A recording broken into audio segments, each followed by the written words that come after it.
journal vous est offert par le FPI, Fonds des promotions de l'industrie, votre partenaire privilégié pour la réussite de vos projets.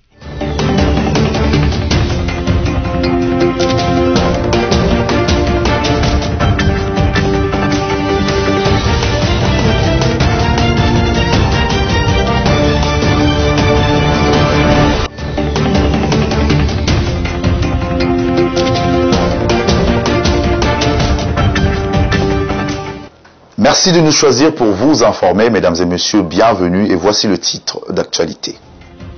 Affaire sextape qui embrase la toile montrant les élèves en plein débat sexuel.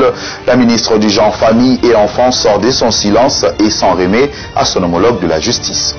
À Abidjan, où se tient la 13e édition du FEMUA, une équipe de BSC Télévision dépêchée sur place décrit le tableau scénique de ce grand rendez-vous de la musique urbaine.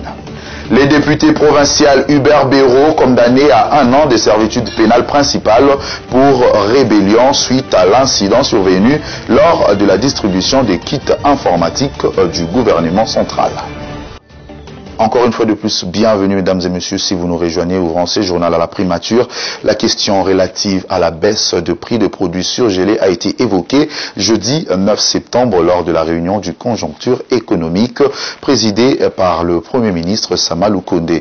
Le ministre d'État au plan Christian Mwando nous fait ici le compte. Le Premier ministre a donné les instructions pour que toutes les dispositions soient prises afin que d'ici 4 à 6 semaines, le marché soit inondé de manière à permettre effectivement la baisse des prix comme il a été convenu. À cet effet, le ministre de l'économie a été instruit de prendre des dispositions de manière à permettre également l'accès aux importateurs nationaux, à ouvrir le marché aux importateurs, de manière à ce que les prix soient abordables d'ici la fin de l'année. Nous avons également parlé de la finalisation du dossier des 145 territoires, où le ministre des Finances a été instruit de disponibiliser les fonds auprès des opérateurs qui doivent commencer les travaux d'abord dans le Kwango et le Congo central, et avant d'être généralisés dans les jours à venir sur le reste du territoire. Il a été également fait état de la question de la fraude minière. Le Premier ministre a promis que le vice-ministre des Mines va rencontrer incessamment aujourd'hui les 2 gouverneurs militaires de manière à prendre des dispositions pour mettre fin à la fraude dans ces régions. Voilà un peu résumé ce qui a été dit au courant de cette réunion. Les réserves nationales sont restées stables, mais je crois que dans les jours à venir, on a un apport qui doit venir de manière à ce que ces réserves vont pouvoir augmenter. Le ministre des Finances pourra vous en donner de plus amples précisions. Autre chose dans ce journal, après la catastrophe qui a embrasé la toile où l'on voit à travers une vidéo les élèves d'une école en plein débat sexuel, la ministre du Genre, Famille et Enfants, Gisèle Ndaya, est sortie de son silence et s'en remet à son homologue de la justice pour que lumière soit faite sur cette affaire. Mesdames et messieurs, en ma qualité de ministre du Genre, Famille et Enfants, je suis avec attention la question de la diffusion depuis quelque temps sur les réseaux sociaux des images vidéo montrant des élèves en uniforme en plein débat sexuel. Mon ministère condamne cet acte qui relève d'une bassesse intolérable. J'interpelle chacun des intervenants dans la protection et la promotion des droits de l'enfant sur la responsabilité qui nous incombe sur l'encadrement des enfants. J'exige des enquêtes judiciaires pour établir la lumière sur cette délinquance juvénile. Je rappelle à l'opinion congolaise qu'il est des devoirs des adultes de protéger les enfants. De même, il est de l'intérêt supérieur des enfants en ce que le droit des enfants quant à leur scolarité et leur réputation soit protégé dans toute réaction ou décision à prendre. Je rappelle à la population congolaise que la pornographie mettant en scène des enfants est une infraction au terme de l'article 174-1 du Code pénal congolais. Quiconque aura fait toute représentation par quelque moyen que ce soit de ces enfants s'adonnant à des activités sexuelles ou toute représentation des organes sexuels des enfants sera puni de 5 à 10 ans d'emprisonnement. J'ai longuement échangé avec la ministre d'État, ministre de la Justice, sur toutes ces questions. Une injonction sera faite au parquet dans les minutes qui suivent. Mesdames et messieurs, ensemble, protégeons nos enfants. J'ai dit et je vous... Après 18 mois de formation au centre d'entraînement, les commandos parachutistes des forces armées de la République démocratique du Congo ont démontré différentes techniques de combat au sol consacrées à la première étape de ce programme. C'est une journée spéciale pour les centres d'entraînement des troupes de parachutistes commandos qui vient de dévoiler les secrets de la première étape consacrée aux démonstrations au sol. C'est là après 18 mois de formation à la base Lumoué. Grâce à la volonté du commandant suprême, Félix Antoine Tshisekedi Tshilombo, qui veut faire de l'armée une armée modernisée, apte à faire face à toutes sortes d'éventualités. Voici la preuve.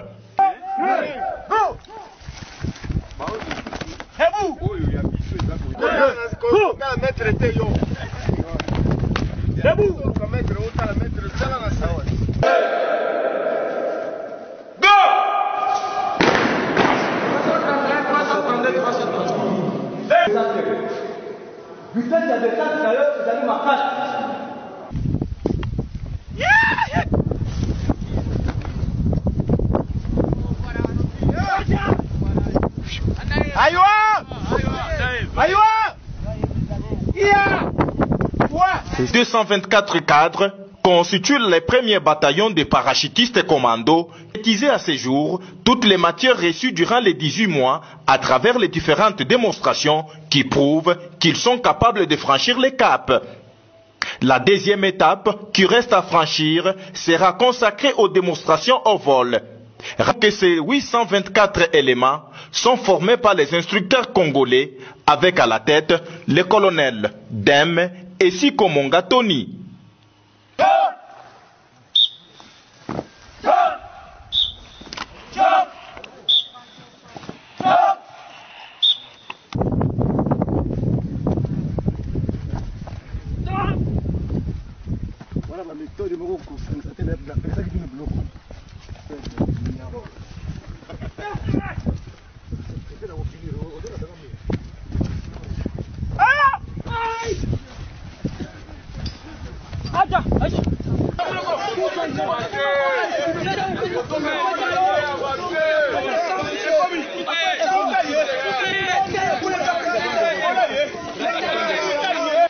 À l'intérieur du pays, rendons-nous dans la province de l'Ituri, le député provincial Hubert Béraud condamné à 1 année de servitude pénale principale pour rébellion suite à l'incident survenu lors de la distribution de kits informatiques du gouvernement central. C'était à l'issue de l'audience en matière des flagrances de la cour militaire de cette entité.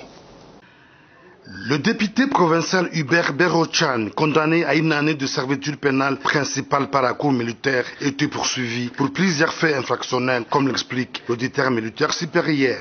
Ces droits impliquent la liberté d'exprimer ses opinions ou ses convictions, notamment par la parole, l'écrit ou l'image, et on ajoute vers la fin, sous réserve du respect de la loi, de l'ordre public et des bonnes mœurs.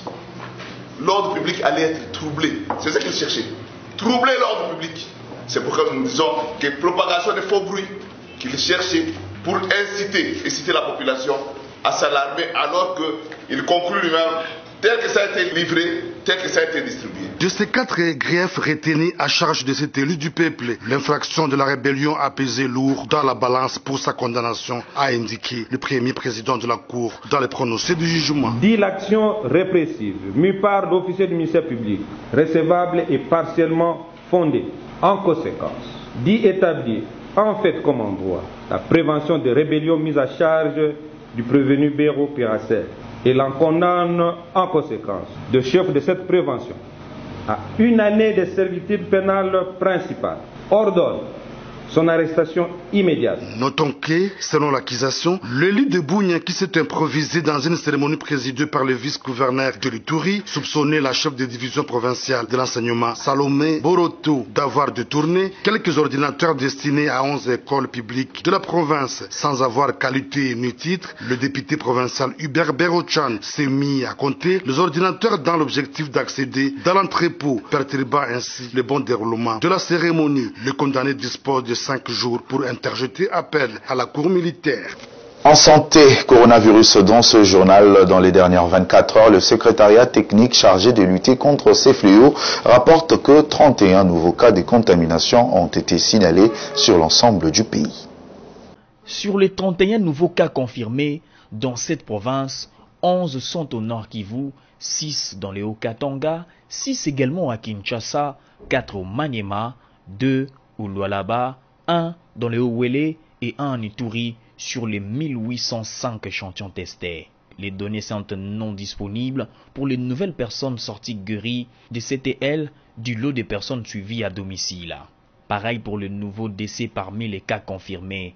Les niveaux nationaux de la riposte attend la mise à jour des données de plusieurs divisions provinciales depuis le 20 avril 2021. L'on rappelle que depuis le début de l'épidémie déclarée le 10 mars 2020, le cumul des cas est de 56 248, dont 56 247 confirmés et 1 probable.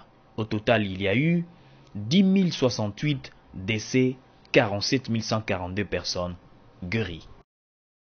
Parlons culture dans ce journal, poursuite de la 13e édition du festival de musique urbaine d'Anoumabo Femua à Abidjan, capitale ivoirienne. Une édition organisée dans un contexte sanitaire marqué par la pandémie à Covid-19 a été l'occasion pour la foule venue nombreuse y assister à pouvoir se vacciner dans les stands de l'Institut national de la jeunesse et des sports. Une équipe des envoyés spéciaux de BSC Télévision y était sur place pour nous faire les comptes rendus, images et commentaires. Le festival des musiques urbaines d'Anoumabo, organisé par le célèbre groupe ivoirien Magic System, conscient de la situation sanitaire actuelle où le monde entier est touché par l'arrivée des coronavirus, s'est dit prêt à accompagner les efforts du gouvernement ivoirien dans la lutte contre cette pandémie. Grâce à la sensibilisation et à la mobilisation des jeunes, plus de 1000 personnes ont été vaccinées sous l'attente des vaccinations dédiées et installées sur le sud du Femua. Les tentes resteront exceptionnellement ouvertes 24 heures sur 24 heures pour tous ces jours. Le commissaire général du FEMUA, Traoré Salif, dit à Salfo, a expliqué que la culture doit être un atout et non un obstacle pour cette pandémie. Oui, c'est plus qu'une renaissance, parce que c'est quand les mesures de restriction sont venues dans tous les pays du monde, le premier secteur qui a été touché, ça a été la culture. Quand les mesures de restriction ont commencé à être levées, le dernier secteur à être touché, c'est la culture. Il était important à un moment donné de dire que la culture peut être un atout et non un obstacle pour cette pandémie. Alors, il fallait donner de la voix, il fallait donner de l'exemple. C'est d'ailleurs pour ça que nous avons mis ce FEMUA en place, non seulement pour permettre à ce projet d'être pilote de montrer à tout le monde que c'est possible. On vit avec la maladie, on met des mécanismes pour les éviter et on peut prendre la culture pour aider à combattre, pour aider à vaincre cette maladie. Aujourd'hui, avec le FEMUA, je crois que c'est le premier événement culturel avec des centres de vaccination intégrés. Vous allez dans nos centres de vaccination sur le site du festival, il y a de l'engouement. Il y a tous les sceptiques ont commencé à baisser garde et à se faire vacciner. Il n'y a que la culture qui peut faire ça. Vous avez l'occasion de réunir 20 artistes sur un même podium qui vont toujours dire aux gens, allez vous faire vacciner. Ça, c'est plus que les milliards que dépensent nos États pour investir dans la sensibilisation. Le FEMUA, aujourd'hui, une grosse machine avec des concerts de plus des grandes stars africaines dans différents endroits d'Abidjan qui attirent des dizaines de milliers de spectateurs. Restons toujours à Abidjan pour vous parler cette fois-ci de la description de ce qu'a été la première journée de ce grand rendez-vous de la musique urbaine. Stella Achema et Orly Kiaz depuis Abidjan, pouvez-vous nous faire le tableau de cette première journée?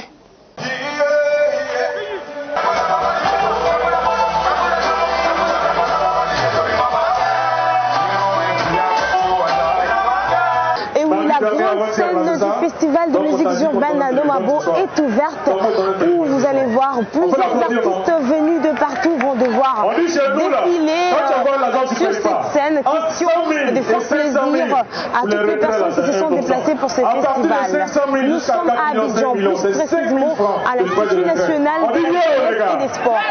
J'aimerais vivre l'ambiance de cette grande rencontre culturelle.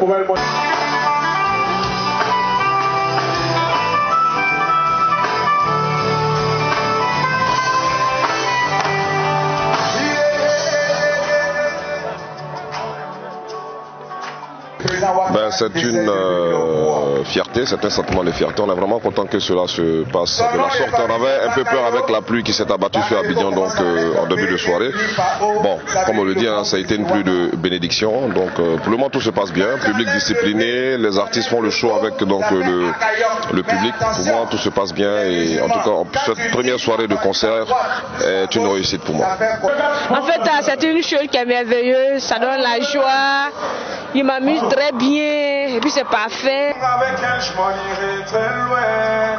Peu importe mes détracteurs, mon talent c'est Dieu qui me l'a donné. C'est pourquoi je puis laisser mes Ça ne peut que me procurer que de la joie, ça me procure de la joie, beaucoup de joie.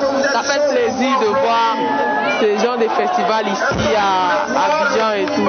Et on ne peut que leur dire merci pour toutes ces belles choses. Merci beaucoup pour que vous veniez. Merci à Magic System. C'était là la première soirée des concerts au Festival de musique urbaine d'Anomabo. J'annonce déjà que l'artiste musicien Koffi Olomide, qui représente la République démocratique du Congo, est attendu sur la grande scène, ainsi que l'artiste Céline Banza, elle est aussi de la République démocratique du Congo. Ne ratez aucune exclusivité de ces grands festivals de musique urbaine d'Anomabo.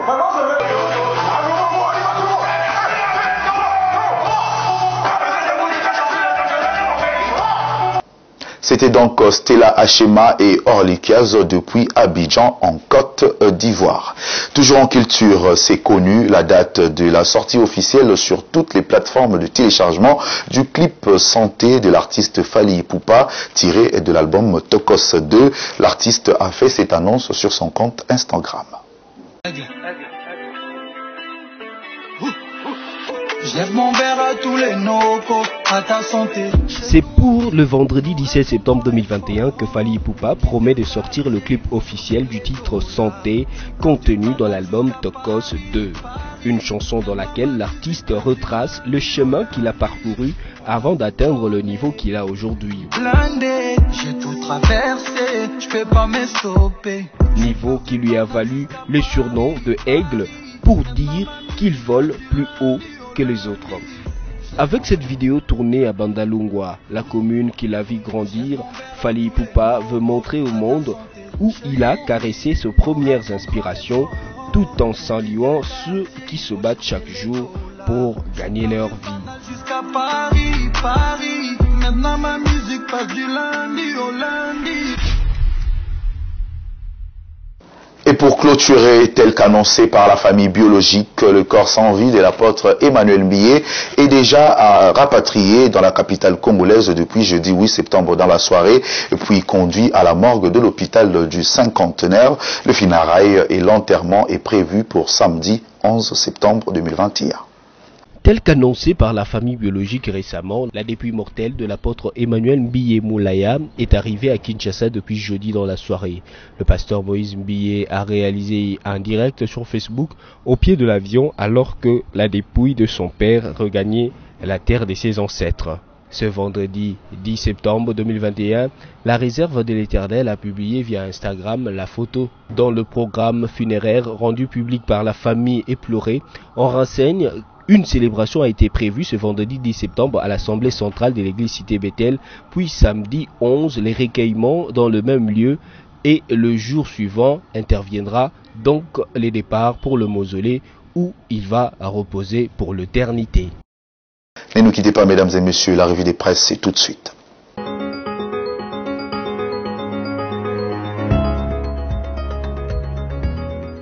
Bienvenue à la revue de presse de ce jour. Commençons par ce titre de l'agence congolaise de presse.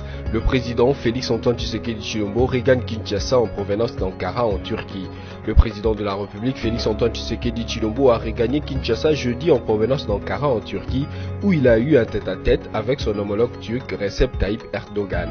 Les échanges entre les deux chefs d'État ont porté sur la coopération bilatérale et les relations entre la Turquie et l'Afrique. Ils ont également exprimé leur volonté commune de booster les échanges commerciaux entre Ankara et Kinshasa avec objectif d'atteindre un volume d'échange de 250 millions de dollars à moyen terme.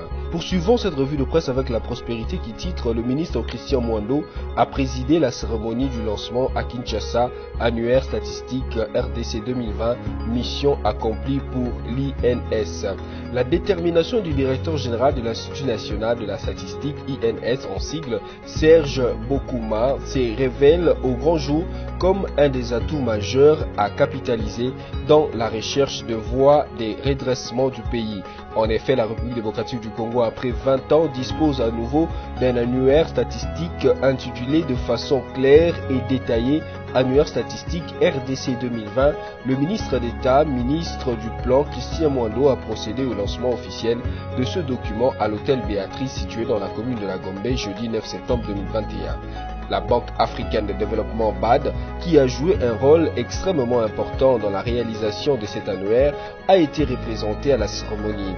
Les secrétaires généraux de l'administration publique, les DG de l'ANAPI, la patronne de l'Office national du tourisme ainsi que plusieurs personnalités étaient également présents. Mesdames, Messieurs, terminons cette revue de presse avec Okapi.net qui écrit Bintou Keïta, le tas de siège est un outil très important de la lutte contre l'insécurité. Le tas de siège est un outil très important de la lutte contre l'insécurité dans l'Est et notamment dans ces deux provinces Nord Kivu et Ituri, a déclaré jeudi 9 septembre la représentante spéciale du secrétaire général de l'ONU Bintou Keïta. À l'issue de sa rencontre des responsables civils et militaires à Beni au Nord Kivu, elle a souhaité que l'état de siège soit une opération réussie. Pour la réussite de l'état de siège, Bintou Keïta appelle la société civile et tous les leaders d'opinion à avoir une solidarité avec l'armée et la police. C'est tout pour cette revue de presse. Merci à vous qui l'avez suivi.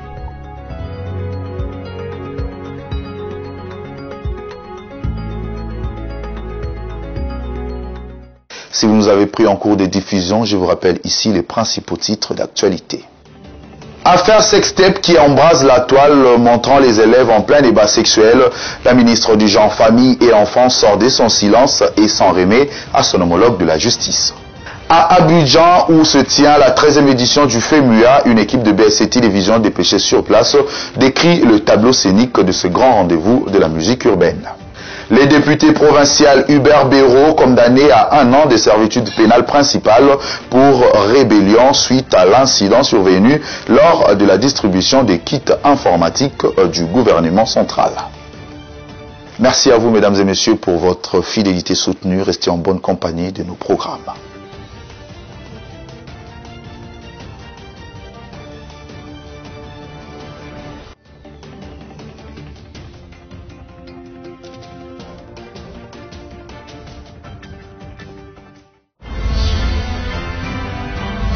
Ce journal vous a été offert par le FPI, Fonds des promotions de l'industrie, votre partenaire privilégié pour la réussite de vos projets.